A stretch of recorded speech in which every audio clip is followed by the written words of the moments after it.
Hello everyone, astro with M Singh पे मैं M Singh आप सभी का बहुत बहुत स्वागत करती हूँ। आज मैं आपके लिए जो रीडिंग लेकर आई हूँ, इस रीडिंग का टॉपिक है आपके डेस्टाइन पार्टनर कैसे हो सकते हैं। यहाँ पर देखिए 3 पाइल्स रखी हुई हैं। 3 पाइल्स में से कोई एक पाइल आपसे रेजोनेट करेगी। आप चाहें तो तीनों पाइल देख सकते हैं, ताकि अगर आपकी लाइफ में कोई ऐसा पर्सन है जिसको आप इमेजिन करके ये रीडिंग देख रहे हैं, तो जो एनर्जी आपसे रेजोनेट करेगी उसको आप रखिएगा। और अदरवाइज़ अगर आपकी इंट्यूशन पावर चेक करनी है, आपको ऐसा लगता है कि आपकी इंट्यूशन अच्छी है, तो आप इन तीनों पाइल्स में से कोई भी एक पाइल इंट्यूटिवली सिलेक्ट कर सकते हैं। पाइल्स की इमेजेस मैंने लगा दी हैं स्क्रीन पे। आप आराम से वीडियो को पॉज करके कोई एक पाइल सेलेक्ट कीजिए और हम देखते हैं कि आपके डेस्टाइन पार्टनर कैसे हो सकते हैं। तो शुरू करते हैं हम पाइल 1 से। देखते हैं पाइल 1 जिन्होंने भी सिलेक्ट किया है, आपके डेस्टाइन पार्टनर कैसे होंगे, क्या क्वालिटीज़ हो सकती हैं आपके डेस्टाइन पार्टनर में। ओके, तो सबसे पहली जो क्वालिटी है आपके डेस्टाइन पार्टनर में, वो कोई ऑफिशियल पर्सन हो सकते हैं। हो सकता है कि उनकी किसी तरह की यूनिफॉर्म वाली जॉब हो, जैसे आर्मी में हो, नेवी में हो, पुलिस में हो, एयरफोर्स में हो, या लॉयर हो, जज हो, डॉक्टर हो। मतलब कोई ऐसी जॉब जिसमें यूनिफॉर्म इज़ कंपलसरी, मैंडेटरी। ठीक है, इस तरह की उनकी प्रोफाइल हो सकती है, चाहे वो मेल हो या फीमेल हो। साथ ही साथ बहुत ज़्यादा पॉसिबिलिटी है कि इनकी लाइफ में आपकी इम्पोर्टेंस सबसे ज़्यादा रहेगी आफ्टर मैरिज। मतलब शादी के बाद ये आपको बहुत ज़्यादा रिस्पेक्टफुली ट्रीट करेंगे, बहुत ज़्यादा आपको अपनी लाइफ में आपको अपना लकी चार्म समझेंगे, because we have got great fortune with men female. तो अगर आप मेल हैं तो आपकी फीमेल पार्टनर, और अगर आप फीमेल हैं तो आपके मेल पार्टनर लक समझेंगे आपको। मतलब इन्हें ऐसा लगेगा कि आप बहुत लकी हो इनके लिए। साथ ही साथ इन्हें घूमने फिरने का बहुत शौक़ होगा। हो सकता है कि ये अब्रॉड सेटल होना चाहें, या हो सकता है आपके स्टेट से दूर रहें, आउट ऑफ स्टेट या आउट ऑफ कंट्री आपकी मैरिज होने के चांसेस हो सकते हैं। इनका जो नेचर होगा आपके प्रति, ये बहुत ज़्यादा पोलाइट होंगे, बहुत ज़्यादा ग्राउंडेड एनर्जी होगी। इनकी जो कम्युनिकेशन होगी वो काफ़ी हद तक ऐसी हो सकती है जैसे कि इन्हें आपको समझने में और आपको इनको समझने में ज़ुबान की ज़रूरत ही नहीं पड़ेगी। आप दोनों आँखों के इशारों से ही एक दूसरे को अच्छे से समझ जाओगे। बिना बोले भी आप दोनों एक दूसरे की बातों को समझ जाओगे। आप दोनों का एक जो बॉन्ड है वो बहुत ज़्यादा स्ट्रॉन्ग होगा। ओल्ड एज में भी आप दोनों एक दूसरे का साथ निभाओगे। आप लोगों को एक साथ घूमना, एक साथ एंजॉय करना, एक साथ कोई भी काम अगर आप करते हो तो आप एक साथ करना पसंद करोगे। इवन एक्सरसाइज भी अगर आप करना चाहो तो आप दोनों एक साथ ही जॉगिंग पे जाओगे, वॉक करोगे। एक दूसरे के साथ बातें करना आपको बहुत अच्छा लगेगा। साथ ही साथ हमेशा एक पर्सन दूसरे पर्सन को बहुत ज़्यादा स्पेशल फील कराएगा। चाहे वो छोटा सा गुलाब ही दे दे, बट वो हमेशा आपको ये जताने की कोशिश करेंगे कि आप इनके लाइफ में बहुत स्पेशल हो। आपकी इनकी लाइफ में जाने के बाद या तो सडनली आपकी लाइफ में बहुत बड़े चेंजेस आएंगे, भाग्योदय होगा, या फिर इनकी लाइफ बदल जाएगी। बहुत पॉजिटिव चेंजेस यहाँ पर आपको देखने मिलेंगे। तो इस तरीके के होंगे पाइल नंबर 1 जिन्होंने भी सिलेक्ट किया है, उनके destine partner. Thank you so much pile 1, take care, bye bye. Hello pile number 2 जिन्होंने भी पाइल नंबर 2 सेलेक्ट किया है, ठीक है, वाइट क्रिस्टल। आइए देखते हैं कि आपके डेस्टाइन पार्टनर में क्या क्वालिटीज़ आपको देखने मिलेंगी। हो सकता है कि ये पर्सन अभी इस वक्त भी आपकी लाइफ में हो सकता है कोई न्यू पर्सन हो, डिपेंड करता है कि आप सिंगल हैं या कमिटेड हैं। तो आपके डेस्टाइन पार्टनर कैसे हो सकते हैं। देखिए, इस पाइल में ऐसी एनर्जी है जैसे कि कुछ लोगों के साथ ये हो सकता है कि आपके जो डेस्टाइन पार्टनर हों वो काफ़ी रिच हों, अबंडेंट हों, लेकिन आप दोनों की एज में मिनिमम 5 इयर्स, मैक्सिमम 20 इयर्स तक का एज गैप हो सकता है। 5 इयर्स टू 20 इयर्स पॉसिबिलिटी है कि आपके जो डेस्टाइन पार्टनर होंगे वो एज में आपसे बड़े हो सकते हैं या हो सकती हैं। साथ ही साथ यहाँ पर एक वाइब्स है जैसे कि आप दोनों का पास्ट लाइफ कनेक्शन हो सकता है, बहुत स्ट्रॉन्ग बॉन्ड हो सकता है। यहाँ पर twin flame relationship, soul connection की वाइब्रेशन बहुत स्ट्रॉन्ग है।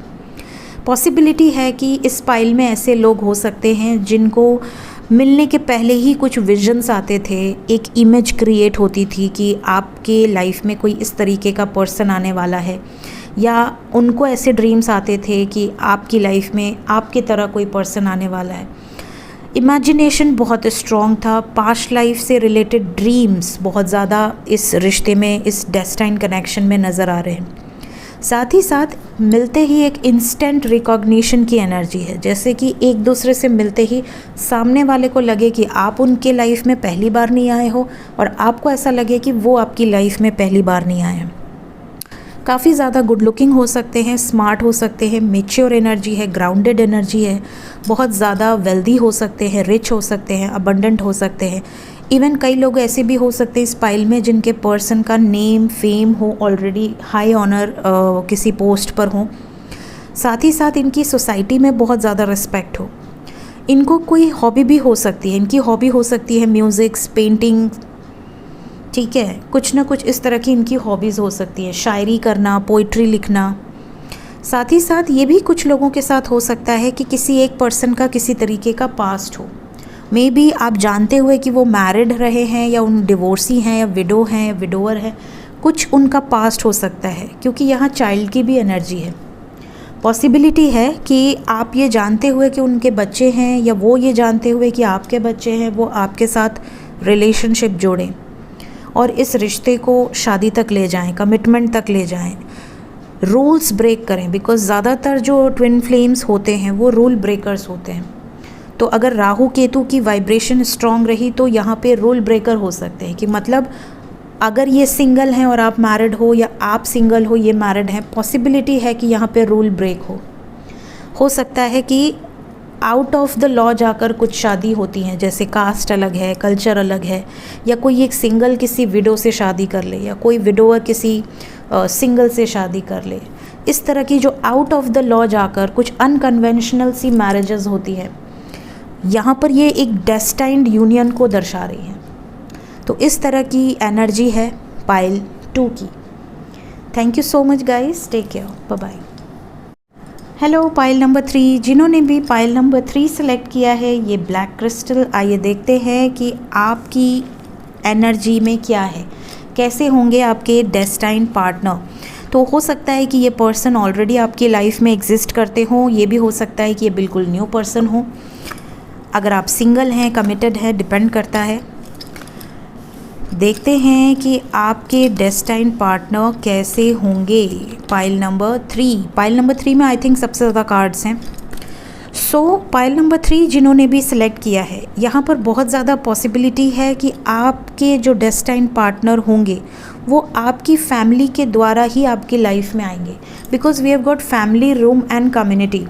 पॉसिबिलिटी है कि आप लोग एक दूसरे को, या तो ऐसा हो सकता है कि आप दोनों चाइल्डहुड फ्रेंड्स हो, आप दोनों की फैमिलीज़ या आपके पेरेंट्स के फ्रेंड्स के बच्चे जो हैं उनसे ही आपका बचपन से लगाव रहा हो और आगे चल के एक दूसरे से आपकी शादी कर दी जाए, कि हाँ दोस्त का बेटा है या दोस्त की बेटी है, या हम बचपन से जानते हैं, या नेबर्स हैं। या फिर ये भी हो सकता है कि फैमिली में ही किसी के रेफरेंस से आपको आपका डेस्टाइन पार्टनर मिल जाए। जैसे हम कहीं शादी में गए और वहाँ पर ही बात चल गई कि अच्छा तुम्हारी लड़की है, हमारा लड़का है, और आपस में ही रिश्तेदारों में शादी हो गई कि हाँ दूर के रिश्तेदार हैं तो शादी कर देते हैं। तो इस तरह का यहाँ पर यूनियन नज़र आ रहा है। आपके जो वुड बी स्पाउस होंगे वो आपका बहुत ख्याल रखेंगे, कंसर्न स्पाउस होंगे, बहुत ज़्यादा आपकी बहुत ज़्यादा टेंशन लेंगे। इवन इस जो पाइल है इसमें ऐसा भी नज़र आ रहा है कि आपके स्पाउस थोड़ा शक्की स्वभाव के भी हो सकते हैं, मतलब इतना ज़्यादा वो आपसे अटैच रहेंगे, इतना ज़्यादा आपकी रिस्पेक्ट करेंगे कि वो पॉजिटिव हो सकते हैं। हैंडसम होंगे, काफ़ी ज़्यादा हैंडसम हो सकते हैं आपके स्पाउस, चाहे वो मेल हो या फीमेल हो, बहुत गुड लुकिंग हो सकते हैं। साथ ही साथ ये हमेशा चाहेंगे कि ये एक्सप्रेस करें अपनी फीलिंग्स, अपने इमोशंस को एक्सप्रेस करें मैसेजेस के थ्रू, कॉल्स के थ्रू, गिफ्ट्स के थ्रू। ये बहुत ज़्यादा एक्सप्रेशन ऑफ लव यहाँ हो सकता है। सो इस पाइल की एनर्जी में ये भी नज़र आ रहा है कि आप लोग किसी फैमिली मीटिंग में या सेलिब्रेशन में भी मिल सकते हैं। यहाँ पर ये भी पॉसिबिलिटी हो सकती है कि किसी को ऐसा पर्सन पसंद आ जाए जिसके ऊपर कोई कोर्ट केसेस हो, मतलब ये जानते हुए कि वो किसी कोर्ट केसेस में हैं या उनका किसी तरीके का पास्ट है, यहाँ पर आप लोग यूनाइट हो सकते हो। यहाँ पर ये भी पॉसिबिलिटी है कि बाय प्रोफेशन वो लॉयर हों, जज हों, या फिर हो सकता है वो बिज़नेस पर्सन हो या इवेंट मैनेजमेंट में हो, या फिर इनका होम डेकोर से रिलेटेड, फर्नीचर से रिलेटेड कोई बिज़नेस हो सकता है। बहुत ज़्यादा पॉसिबिलिटी ये भी है कि ये अपनी किसी फैमिली बिज़नेस को ही आगे बढ़ा रही हों या बढ़ा रहे हों। इनकी गिफ्ट शॉप भी हो सकती है। बहुत ज़्यादा ये भी पॉसिबिलिटी है कि ये राइटिंग से रिलेटेड किसी प्रोफेशन में हो सकते हैं, जैसे जर्नलिस्ट हो गए, एडवर्टीज़मेंट में हो गए, पोएट्री लिखने वाले हो गए, कवि हो गए, लेखक हो गए। इस तरह की भी इनकी एक शौक़ हो सकता है, या हो सकता है इनका मेन प्रोफेशन हो। तो जिन्होंने भी ये पाइल सेलेक्ट की है, आपके डेस्टाइन पार्टनर कुछ इस तरीके के हो सकते हैं। अपनी फैमिली की बहुत ज़्यादा रिस्पेक्ट करने वाले, अपने सोसाइटी में एक वैल्यू रखने वाले, इनकी इमेज बहुत ज़्यादा अच्छी हो सकती है। सो ये थी गाइस आज की रीडिंग। होप आपको इस रीडिंग से कुछ ना कुछ हेल्प एंड गाइडेंस ज़रूर मिली होगी। वीडियो पसंद आई हो ज़रूर लाइक करें। Thank you so much guys, bye bye.